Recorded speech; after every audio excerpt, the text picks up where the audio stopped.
Sakal Gunarnavasha Vande Guru Sri Charanaravindan.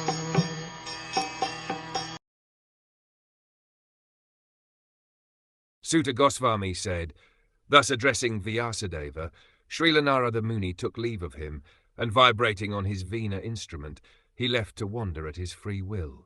Every living being is anxious for full freedom because that is his transcendental nature. And this freedom is obtained only through the transcendental service of the Lord.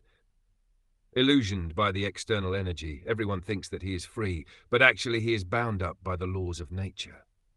A conditioned soul cannot freely move from one place to another, even on this earth, and what to speak of one planet to another.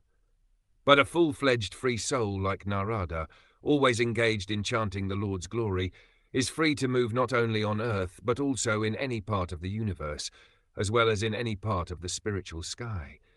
We can just imagine the extent and unlimitedness of his freedom, which is as good as that of the Supreme Lord.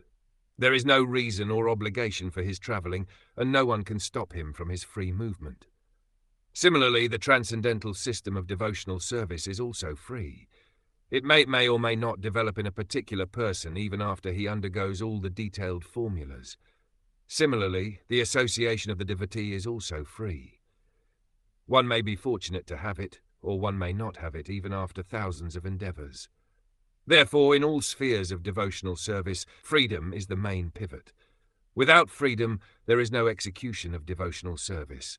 The freedom surrendered to the Lord does not mean that the devotee becomes dependent in every respect. To surrender unto the Lord through the transparent medium of the spiritual master is to attain complete freedom of life.